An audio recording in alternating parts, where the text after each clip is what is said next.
So the next agent of socialization is the schools. Schools provide education and socialize us through a hidden curriculum or a set of values and behaviors such as punctuality, neatness, discipline, hard work, competition, and obedience. Ultimately, that teaches many of the behaviors deemed important later in life. Schools are often considered, as I mentioned earlier, a secondary agent of socialization. However, more and more, they're replacing the family as the most important agent. As children in school experience socialization from adults and other children outside the family becomes less important. I'm not saying not important, it just becomes less important. And one of the things we have to keep in mind is school socializing us in reference to the world that actually exists today? Many believe that schools are still based on the factory model of education, and we no longer live in that world. We are in a post-manufacturing world, at least in the United States, and the question is, are we socializing our students for the right world or not? Peers, as I've mentioned, have become extremely influential agents of socialization, especially as our kids get older. Peers provide very different social skills and often become more immediately significant than the family, especially as children move through adolescence. It doesn't take much for a family to say, "Why in God's green earth did you do that?" to their child. And their child says, "Well, my friends were doing that, therefore I'm going to do that as well." We cannot underestimate the power of the group. Our peer groups are extremely influential in who we become, especially as we grow up. Of course, the mass media has become an important agent of socialization, often overriding the family and other institutions and instilling values and norms. It does not override, in many respects, the peer group, but is becoming more and more important. It's probably the most controversial agent of socialization. We know that children and individuals do learn from the media, but there's no comparable society exactly like that in the United States that doesn't have mass media. So it's difficult to make the comparison to determine exactly how much of an impact media has on us. But rest assured, folks, it has a lot of an impact. Resocialization is also an important process. This is the process of replacing previously learned norms and values with new ones as part of a transition in life. The military is a great example of resocialization, especially in reference to the total institution. This is a dramatic form of resocialization that cuts individuals off from the rest of society so that their lives can be controlled and regulated. When I was in the military, I was a Marine for 4 years. I was sent to boot camp where I was resocialized through a very intense process that used mental and physical abuse to reshape me into something that the U.S. government could use on the field of combat. Unfortunately, they did not re-socialize me to come back into society, and I had to do that myself. And that was a hard process. Resocialization happens often, such as when we get a job or take on a new role like a spouse or a parent.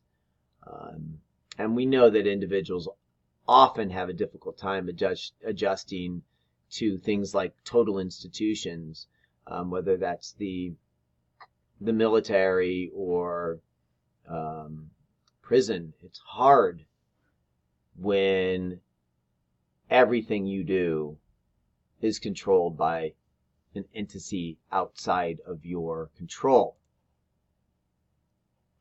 As I mentioned, the military is a total institution, and you see this when you think of the military. Think of the people that you know that went into the military. Think of them before they went into the military, and then think of them after they went into the military. What happened to me was I was very communicative kid with, I was very comfortable with my male and female sides, if you will. I had just as many girlfriends as I did guy friends, right? So, but when I went into the military, and when I came out, especially when I came out of boot camp, I did not communicate. I talked only when spoken to, and my thoughts on women changed significantly. And it took a long time for me to deprogram myself and put myself back into a place where I was comfortable with, especially in reference to the larger society that I was re-entering. Some important concepts: status and role. Status is a position in society that comes with a set of expectations.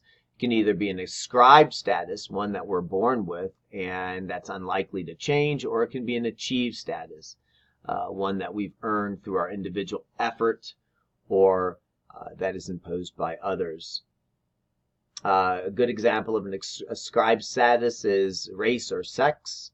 And a good example of an achieved status can involve a professional position like a manager or a chief executive officer, something that you've moved up the ranks to gain access to.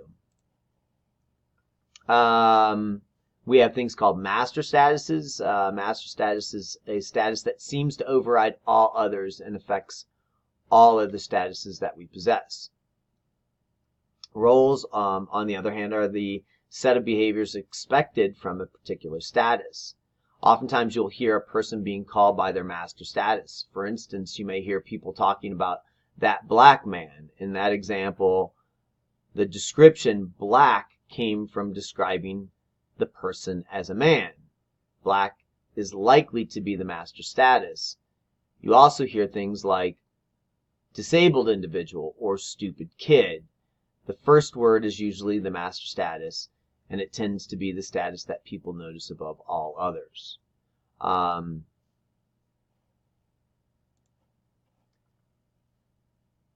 Continuing the idea of roles, we have to talk about role conflict, role strain, and role exit. Role conflict happens when a person has two different roles to perform and they conflict with each other. For example, if you're a mother and a student, you might have class today, and your child might have a soccer game at the same time. You have to choose between the two roles because they're in conflict with each other. Role strain is the description of what you're having conflict with. You have only one role, and that role is conflicting with itself. As another example, you're a student, and suppose you are now supposed to study tonight. However, there's a party tonight. Your roommates pressure you, and you go to the party because that's what college students are supposed to do. But then you didn't study for your exam, and you might fail that exam when it's all said and done. So as you can see, there's some role strain here because the two things that you're supposed to do as college students, i.e. go to college parties and i.e. study for college exams, are in conflict with each other. And then role exit is where we leave behind a role we once occupied. And this is an instance where we're trying to move past role conflict. As I said, when I came out of the military, my thoughts on women were very hurtful, if you will. And I came to describe myself as a male chauvinist pig. And I eventually exited that role. I did the work, and I'm no longer a male chauvinist pig. But it took a while for me to do that.